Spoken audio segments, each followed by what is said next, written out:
Assalamualaikum warahmatullahi wabarakatuh. Saya Indah Dwi Handayani, mahasiswa S1 Pendidikan Fisika Universitas Negeri Malang, akan menjelaskan tentang induksi elektromagnetik. Terdapat 4 subbab induksi elektromagnetik. Yang pertama yaitu GGL induksi, yang kedua yaitu hukum Lenz, yang ketiga yaitu GGL induksi diri, yang keempat yaitu penerapan induksi elektromagnetik pada teknologi. Oke, subbab yang ketiga yaitu GGL induksi diri. Dalam sebuah rangkaian listrik yang di dalamnya terdapat sebuah kumparan, misalnya rangkaian lampu yang ada di rumah yang tiba-tiba terjadi pemutusan atau pemadaman listrik dari pusat pembangkit listriknya, maka lampu pijar tersebut tidak langsung padam, melainkan redup dahulu kemudian padam.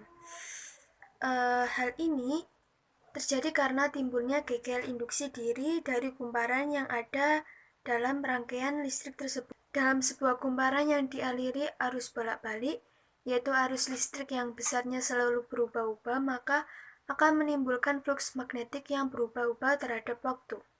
Perubahan fluks magnetik ini akan menginduksi kumparan dalam rangkaian itu sendiri sehingga timbul GGL induksi.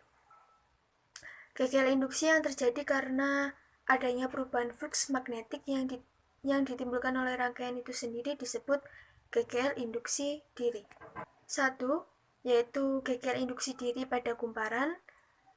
Terdapat sebuah gambar yang ada di sebelah kiri, sebuah kumparan P yang diparalel dengan lampu L, dihubungkan dengan sebuah sumber tegangan dan saklar.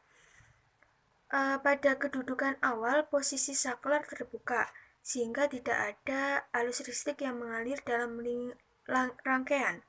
Nah, ketika saklar ini ditutup, lampu akan langsung menyala. Sebaliknya, pada saat saklar dibuka kembali, ternyata lampu tidak langsung padam, tetapi redup dahulu, kemudian baru padam. Nah, bagaimana peristiwa ini terjadi? Pada saat saklar ditutup, maka pada kumparan P akan mengalir arus listrik yang menyebabkan timbul perubahan flux magnetik dari 0 mencapai nilai tertentu. Sebaliknya, pada saat saklar dibuka, arus listrik dalam rangkaian terputus, sehingga pada kumparan kembali terjadi perubahan flux magnetik dari nilai tertentu menjadi 0.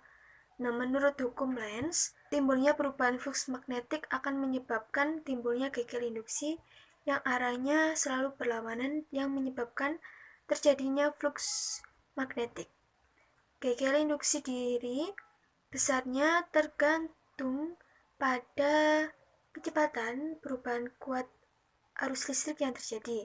Arah arus induksi yang terjadi sedemikian rupa akan menimbulkan medan magnet yang berlawanan dengan medan magnet yang menyebabkan timbulnya perubahan flux magnetik.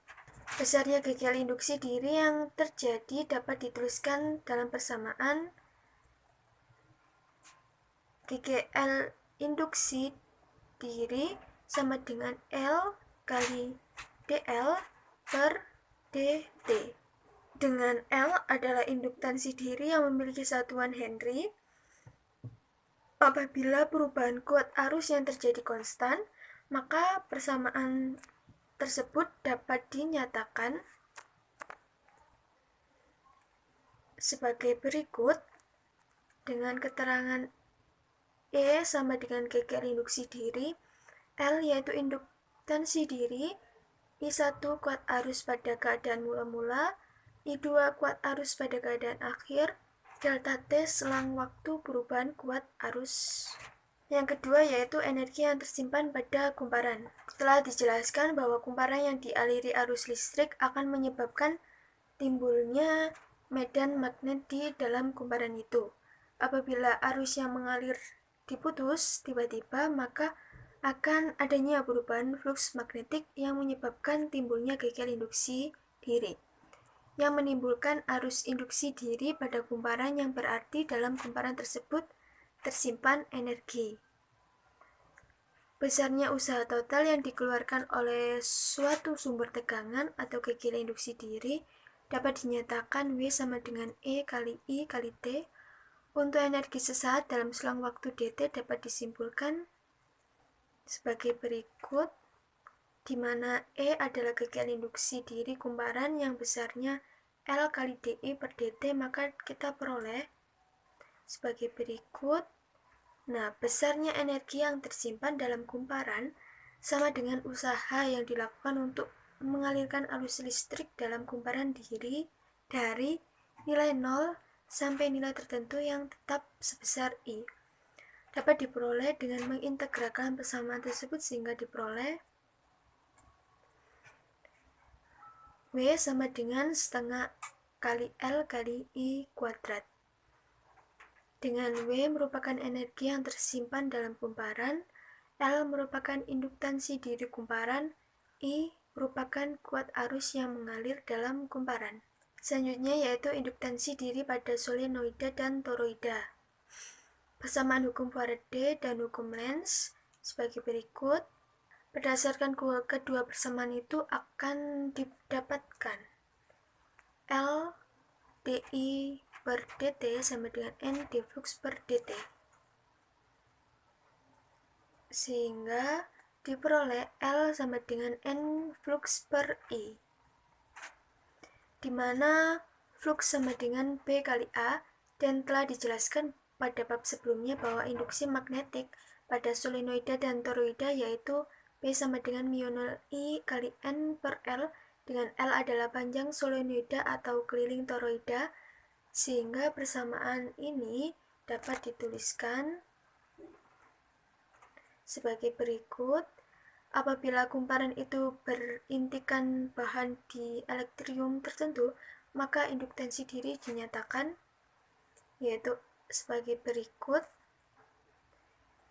Dengan L merupakan induktansi diri, N jumlah lilitan pada kumparan, L panjang lilitan kumparan, A luas penampang kumparan, mu 0 permeabilitas ruang hampa, mu sama dengan permeabilitas bahan, di mana mu sama dengan mu L kali mu 0, dengan mu L adalah permeabilitas relatif bahan. Selanjutnya pembahasan yang keempat yaitu induktansi timbal balik atau induktansi silang. Perhatikan gambar yang ada di sebelah kiri, di mana dua buah kumparan yang saling berdekatan. Apabila hambatan geser R digeser-geser, maka akan menyebabkan arus dI1 per dt yang melalui kumparan primer ini akan berubah. Perubahan arus ini akan menyebabkan perubahan flux magnetik d flux 1 per dt pada kumparan primer. Akan tetapi, perubahan flux magnetik ini juga dialami oleh kumparan sekunder ini, sehingga pada kumparan timbul kegel induksi sebesar sebagai berikut. Perubahan flux magnetik ini juga dialami oleh kumparan primer, sehingga pada kumparan primer akan terjadi kegel induksi sebesar sebagai berikut persamaannya. Berdasarkan uraian tersebut, dapat disimpulkan bahwa adanya perubahan arus pada kumparan 1 atau kumparan primer akan menimbulkan kegel induksi pada kumparan 2 atau kumparan sekunder, atau sebaliknya. Peristiwa ini disebut induksi timbal balik atau induksi silang.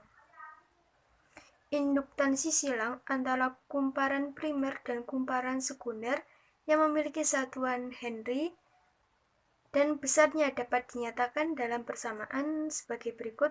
Apabila flux magnetik yang ditimbulkan arus sebesar I1 yang mengalir pada kumparan yang terdiri dari N1 lilitan dengan luas penampang bidang kumparan A, maka flux 1 sama dengan P1A sama dengan mu 0 N1 N2 A per L.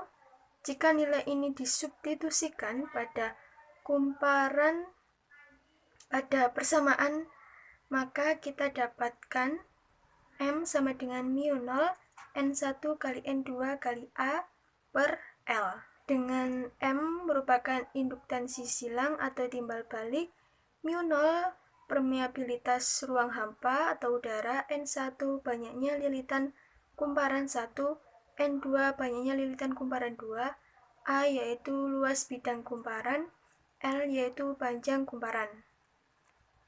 Definisi 1 Henry.